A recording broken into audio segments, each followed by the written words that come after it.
Hi, are you my sweet girl? Yes, can you are, oh, tell me, tell me, you're my sweet girl? Oh, good girl. Yes.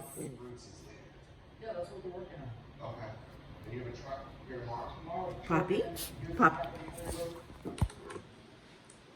Hey YouTubers, Palm Springs Cindy. Well, are you ready to just have a girl chat? I have a lot of different components to this video. I'm gonna, well, you'll find out. I have a lot of still pictures that I'm gonna do a voiceover with, and then some other things. But I wanna start by saying hello, and do you remember the last video that I uploaded? I talked to you guys about having a charm bracelet made from, well, it started out because, as you know, my mother recently passed away. And she had jewelry, she had some fine jewelry that my sisters, that we all shared. And then she had some, fashion type jewelry and everything in the middle. So I had picked out some of the everything in the middles, as well as my siblings. But like I showed you in the other video, they were like little things that I kind of, I thought, what am I going to do with these? On the other hand, I remember her wearing them.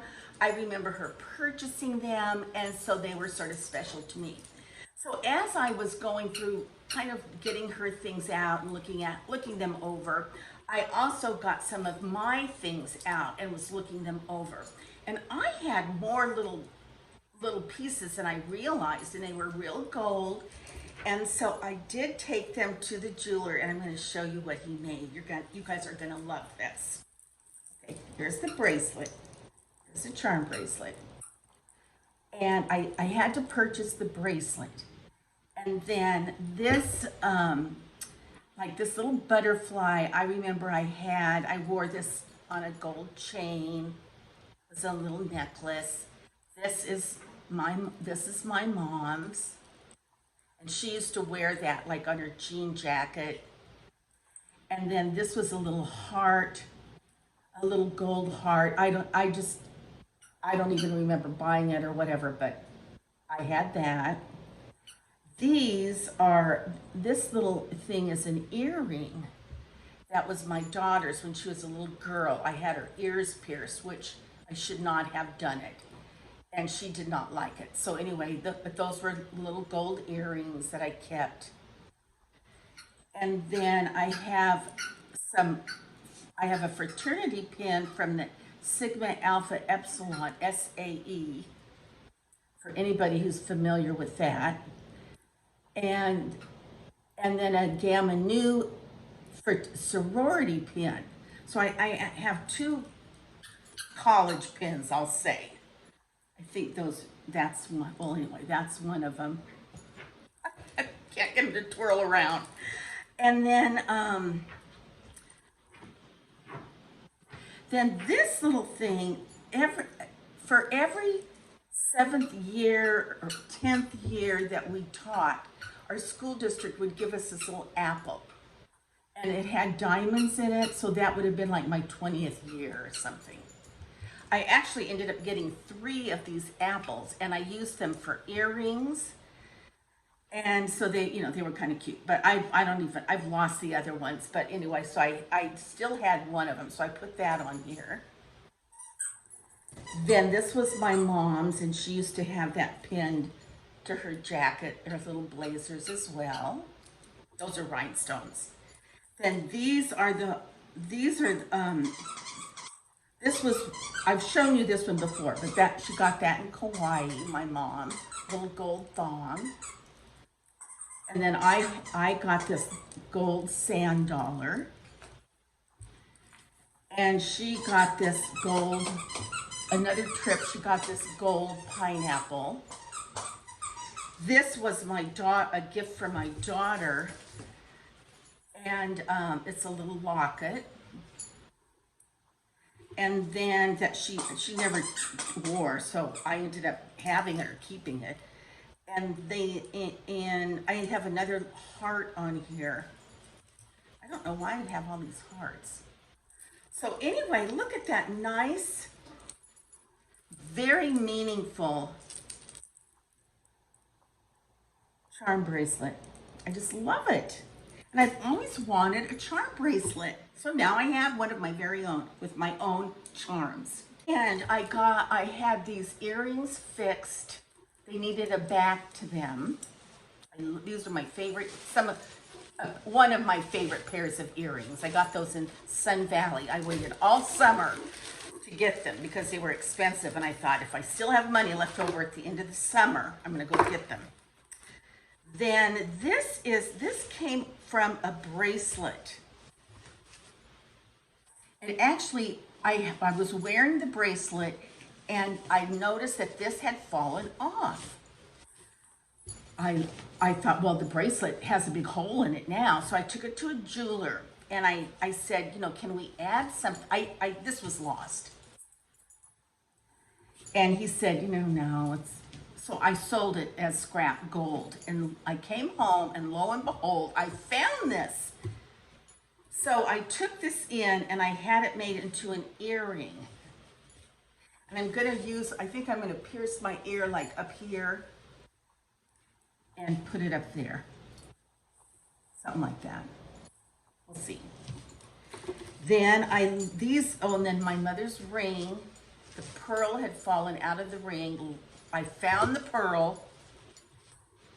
So he put the pearl back in. I tried super gluing the pearl in, but it fell right back out.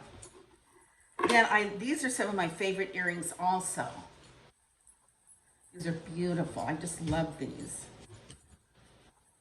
And they needed this little, hanger.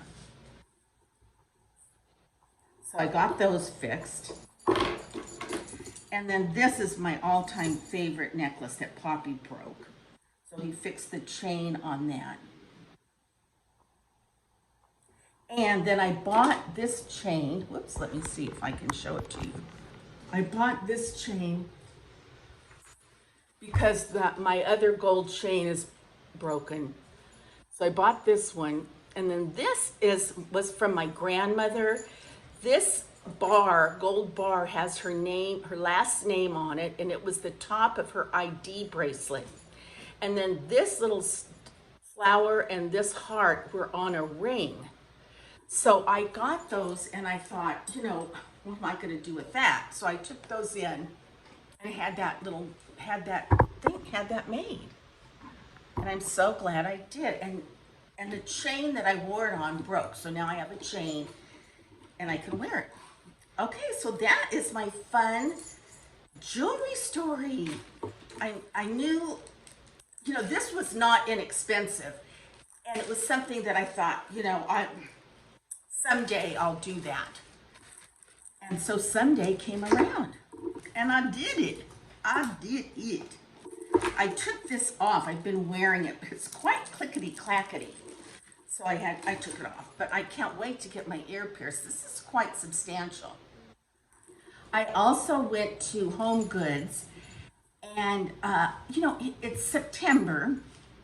It's like September 15th, halfway through the month. And I thought if I need to decorate for fall. I need to put out some fall items. I think it's really important for people to celebrate the holidays, and I don't have to put out a lot. So I went to Home Goods and I bought some little tea towels that were fall. I bought a candle. I bought a soap holder that was for fall. I bought some fall napkins. They're in my car. Maybe I'll get them out when the video's over and do a talk over with them. The napkins are so cute. And I bought some not a wreath, but a wreath. I can't think of the name of it, but anyway, I bought some other fall fakey flower stuff that I'm going to put down along my table, I think. So I'm excited to do that, and it's actually cooling down. The weather's been like 100 instead of 117. And I turn my air conditioning off at night and just have my fans going, and it's just fine. So thrilled about that. So that's part of why I was excited to, think about fall. Now, I had a video up and then I took it down right away because there were too many errors in it. And I had forgotten to preface it the way I really wanted to preface it, but it was about the book of Job from the Bible. And I am going to talk about it just for a minute or two. The reason I've got this bug in my bonnet is because I was on the computer, I was on YouTube, whatever, and I started watching this lecture from this rabbi. He must be like a famous rabbi. And he was giving a lecture on the book of Job for a room full of other rabbis. Well, when I was so I started listening because the book of Job, that's just such a profound book. So this is what I want to share with you guys. It is this rabbi's insight into the book of Job. What he said I thought was quite profound, and that's the part that I want to share with you guys. So just a quick background, the book of Job, actually, the book of Job is fiction. Job represents every man and woman. And they think, well, I guess it was really written by Moses. And, you can research that on your own. But, so anyway, the book starts out with in heaven, and God is holding court. It's a heavenly court. And the angels are with him, with God in heaven, and God mentions Job. And he says, what do you guys think about Job? Isn't he just a good and faithful servant? And the angels, were all like, yes, yes. And then one angel, Satan, said, well, you know what, God? Satan plays devil's advocate. And he says, well, of course he's faithful, a good and loving, faithful servant, because he has a wonderful life. I bet if you took all of his good life away from him, he wouldn't be such a faithful, loving servant. And so they kind of have this little debate. And so God says to Satan, okay, you can do what you want to Job, but you cannot kill him. In fact, don't kill his wife and don't kill his friends. Other than that, you can do what you want to Satan. Take away his good life, so to speak. See what happens. So Satan does. Three basic things happen to Job from Satan. Number one, marauders come and steal everything, all of Job's treasures. They take away his cattle, his livestock, all of his treasures.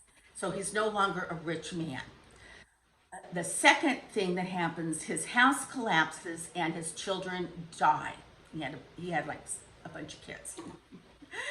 And the third thing that happens is illness befalls Job. He's covered in boils and this skin diseases or whatever, and they're extremely painful.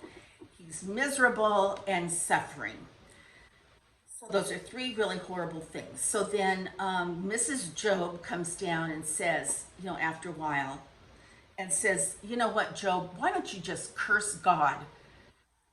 Give him a piece of your mind. You are a righteous and just man. This should not be happening to you. And so, Job answers in two ways to his wife. He says, the Lord giveth and the Lord taketh away. Blessed be the name of the Lord. So then after that, he says to his wife, are we only to accept the good things God gives us and not the bad? And so, Job is thinking, I have to accept the good and the bad. But all the while, Job knows he has been a righteous and just man. And so the question to this verse, the overarching question, the theme that we have all thought, why do good things happen to bad people? Why do the righteous suffer? If we are living a good life, if we're following the rules, so to speak, then why would something horrible happen to us? Likewise, if you're not following the rules and you're evil and living a sinful, evil life, why would good things befall upon you? And so that is the moral dilemma, and that's the big question. So Job is wondering, Lord, I have been a righteous man. Now everybody I live with thinks that I've been sinful because these horrible things have happened to me. Well, lo and behold, 3 friends come visit Job. They come from afar. They're good enough friends that they sense something is wrong with Job and that Job might need his friends. So the friends come and they don't really say anything. They kind of wait for Job to speak. And that's a huge part of the book of Job is the conversation between each one of these friends. Basically, the friends leave. When the friends leave, they leave with the mindset of, Job must be lying, because those horrible things would not have come upon Job if he truly was a good and righteous man, like he says. So after his friends leave, Job says, next to this, I'm tired of talking to my friends. I want to speak to God himself. I want to ask him why this has happened to me, since I am a good and righteous man. So God hears him, and God comes down, and wherever they meet, I don't really know, it's in the book of Job. I think they meet in a mist or something. And so God says to Job, your friends are wrong and you are right. You are a righteous man, and this should not have happened to you. Which of course doesn't make sense, because people deep down really still believe that if we are good, bad things should not happen to us. How do you explain that? So God says to Job, Job says to God, why, how did this happen? I'm good and righteous. God says, yes, you are. Your friends are wrong. You are right. And then God gives Job this vision. And the vision is a huge part of the book of Job. And it's a vision of the magnificent works of the Lord. It's a vision of, nature in all of its glory, all of God's handiwork, the oceans, wildlife, the galaxies, the stars, the mountains, the valleys, you name it. And God just shows, and he basically says, look at this splendor. Look at this awesome creation. Could you have done better than this? And Job just says, the rabbi says, Job says 2 things. I am content, or I am comforted. And Job also says, I take back my words. But God showed him the vision, but he did not answer Job's question. So here's the good part. Job, let me look at my notes, make sure. So God says to Job, okay, Job, this part's kind of hard to understand, but I think you'll get it. God says, you know what, Job, you humans live in there's 2 important facets to their lives. Now remember, this is the rabbi sharing his insight. And he says, you live as one person, autonomous on the earth. You go about your daily life, you make decisions, you do your deeds, you come, you go, you whatever, you work, you sleep, whatever. And he said, and that life, you think that I will be judged on my deeds. You have a right to think you'll be judged on your life here on earth, whatever. But he said, but you're also a cog in the wheel of the universe. Your life isn't just about you being autonomous. Your life is also what your actions put forth in the universe. And so he gives this example that helped me understand this. This rabbi says, imagine you're in a play, and the director hands you your script, and whatever. So it's your turn. It's your time to go out on stage, and you go on stage, and you say your words. You do your part of the play.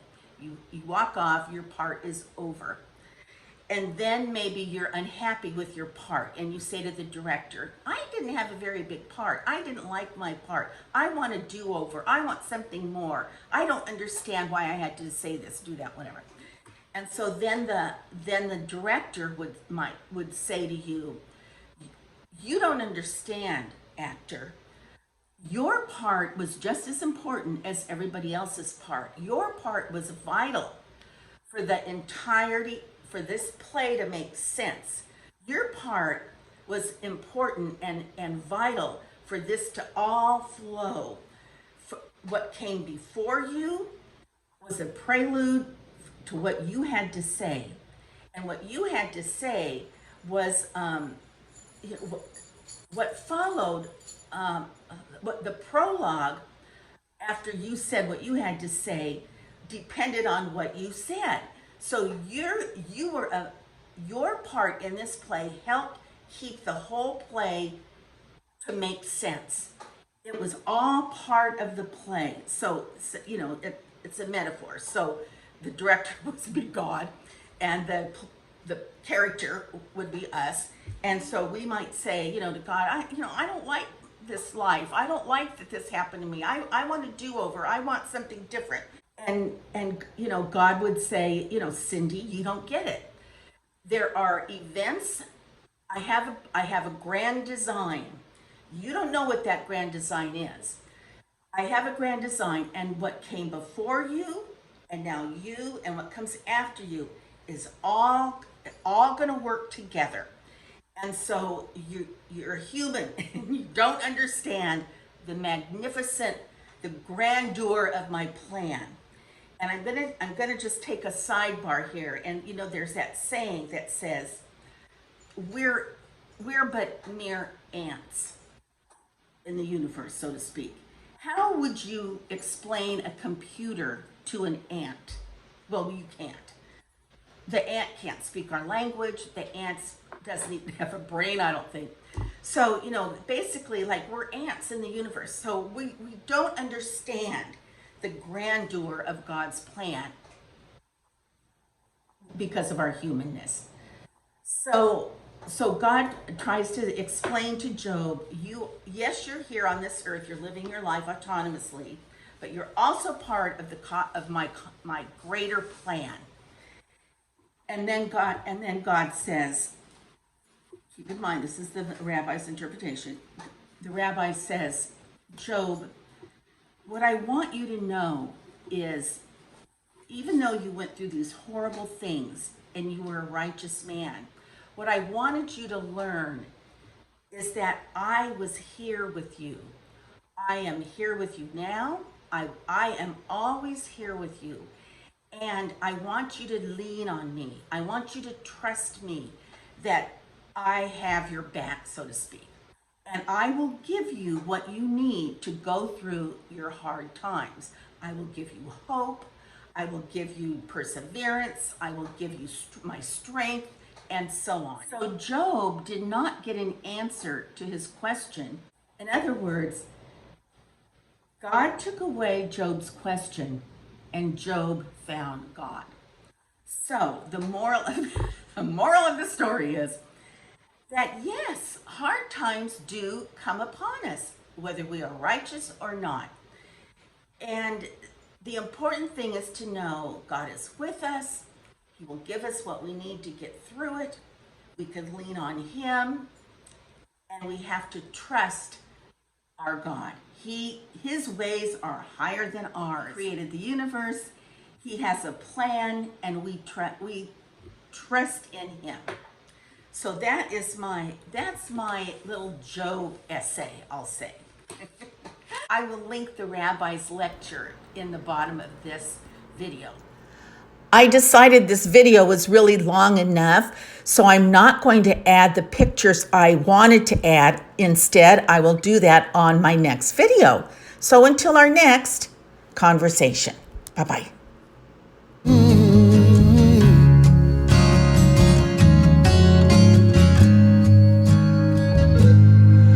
I see you, I close my eyes and I see you. feel you, I sense you're always there. I hear you, your voice I hear so clearly. So near me, I see you everywhere. And my eyes are filled with tears as you strip me of all my fears. So I stand before you naked, and as I am, you fill me with a love too great to understand. Am I dreaming or awake? It's just the same. And I'm crying tears of joy. I never cry for pain. I never cry for pain.